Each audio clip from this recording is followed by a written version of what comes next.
പാതിരാത്രി 12 മണി സമയം എടുത്തിട്ടുണ്ടാവും നമ്മൾ കുറ്റിപ്പുറം ഇറങ്ങുമ്പം. ട്രെയിൻ കുറച്ച് ലേറ്റ് ആയിരുന്നു എന്ന് തോന്നുന്നു. അങ്ങനെ നമ്മൾ വന്നത് നമ്മളെ കൊണ്ടുവരാനായിട്ട് ഷെവമയുടെ വീട്ടിൽ നിന്ന് വണ്ടിയൊക്കെ അറേഞ്ച് ചെയ്തിട്ടുണ്ടായിരുന്നു.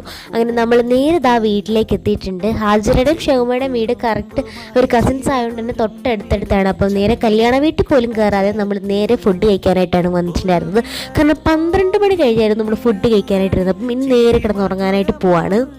ഇത് തന്നെ നല്ലൊരു ഉറക്കമൊക്കെ എണീറ്റ് കഴിഞ്ഞാൽ നമ്മൾ ഈ മലപ്പുറം ഫുഡ് എക്സ്പ്ലോർ ചെയ്യാനായിട്ട് പോവുകയാണ്. അപ്പോൾ രാവിലെ തന്നെ നമുക്ക് കഴിക്കാനായിട്ട് പൊറോട്ടയും അതുപോലെ ചപ്പാത്തിയും പുട്ടും വിത്ത് നമ്മുടെ നല്ലൊരു ചിക്കൻ കറിയൊക്കെ ഉണ്ടായിരുന്നു. അങ്ങനെ അതൊക്കെ കഴിച്ച് കഴിഞ്ഞാൽ നമ്മളിത് റെഡി ആവാനായിട്ട് പോവുകയാണ്. അപ്പോൾ നമ്മുടെ കല്യാണപ്പെണ്ണ് ഇതാ റെഡി ആയിക്കൊണ്ടിരിക്കുകയാണ്. സിമ്പിൾ ഹമ്പിൾ മേക്കപ്പ് ഒക്കെ ആയിരുന്നു. കാരണം നമ്മളൊക്കെ തന്നെയാണ് ചെയ്തിട്ടുണ്ടായിരുന്നത്. നല്ല രസമുണ്ടായിരുന്നു ഒരുക്കിയൊക്കെ കഴിഞ്ഞപ്പം. ഇത്രയും നാളും ഞങ്ങൾ കണ്ട ആളെ അല്ലായിരുന്നു. മേക്കപ്പ് ഒക്കെ കഴിഞ്ഞപ്പോഴേക്കും നല്ല രസം ഉണ്ടായിരുന്നു കാണാനായിട്ട്. അതിൻ്റെ ഇടയ്ക്ക് ഞങ്ങൾ പോയി ഒരു കോഫിയൊക്കെ കുടിച്ചിട്ടുണ്ടായിരുന്നു. നല്ല ടേസ്റ്റ് ഉണ്ടായിരുന്നു. അതൊക്കെ കഴിഞ്ഞപ്പോൾ കുറേ നേരം വർത്താനമൊക്കെ പറഞ്ഞിരുന്നപ്പോഴാണ് അവർ വന്നിട്ടുണ്ടായിരുന്നത്. പിന്നെ നമ്മളിത് ആ വെളിയിലേക്ക് ഫംഗ്ഷനായിട്ട് ഇറങ്ങി പോവാണ്. എനിക്ക് മലപ്പുറം കാണണമെന്ന് ഭയങ്കര ആഗ്രഹമായിരുന്നു. പക്ഷേ അത് ഇങ്ങനൊരു ഒക്കേഷനിലൂടെ ആവും ഞാൻ ഒട്ടും ഉദ്ദേശിച്ചില്ല. ഞാൻ ഫസ്റ്റ് ടൈമാണ് മലപ്പുറം വരുന്നത്. അധികം എക്സ്പ്ലോർ ചെയ്യാനൊന്നും പറ്റിയില്ലെങ്കിലും നമ്മൾ ജസ്റ്റ് ഇതാ മലപ്പുറം ഒക്കെ കണ്ടിട്ടാണ് പോന്നിട്ടുണ്ടായിരുന്നത്. അങ്ങനെ ഫംഗ്ഷന് വേണ്ടിയിട്ടുള്ള വെയിറ്റിംഗ് ആണ്. അപ്പോൾ നമ്മൾ കുറേ ലേറ്റ് ആയതുകൊണ്ട് ആദ്യം ഫുഡ് കഴിച്ചേക്കാന്ന് വെച്ചു.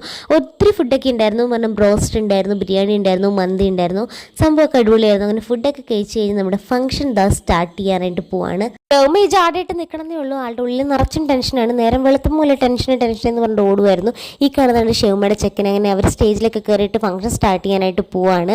നമ്മുടെ നാട്ടിൽ ഇവിടെ കണ്ട പ്രത്യേകത എന്ന് പറഞ്ഞു കഴിഞ്ഞാൽ നമ്മുടെ ഇത്താമാരാണ് ഇവിടെ വിളമ്പി തരുമൊക്കെ ചെയ്തിട്ടുണ്ടായിരുന്നത്. പക്ഷെ ഞങ്ങളുടെ നാട്ടിലൊന്നും അങ്ങനെയല്ല. എനിവേ ഷെവമയാണേലും ചെക്കനാണേലും ഇപ്പോൾ ഭയങ്കര ഹാപ്പിയാണ്. ചേഞ്ചസ് ഉണ്ടാവും എന്ന് പറഞ്ഞാലും ഇത്രയും ചേഞ്ചസ് ഉണ്ടാവുമെന്ന് ഞങ്ങൾ പ്രതീക്ഷിച്ചില്ല. ഞങ്ങൾ ഇത്രയും കാലം കണ്ട ആളേ അല്ലേ ഇപ്പോൾ ഷെവമ. കുറച്ച് മാസങ്ങളോടെ കഴിഞ്ഞ് നമുക്ക് കല്യാണ വിശേഷങ്ങളൊക്കെ കാണാം. ഇനി ഇതൊക്കെ കഴിഞ്ഞ് നമുക്ക് ഫുഡൊക്കെ കഴിച്ചിട്ട് നൈറ്റ് ആകുമ്പോൾ നമുക്കും പോകണം. So bye guys.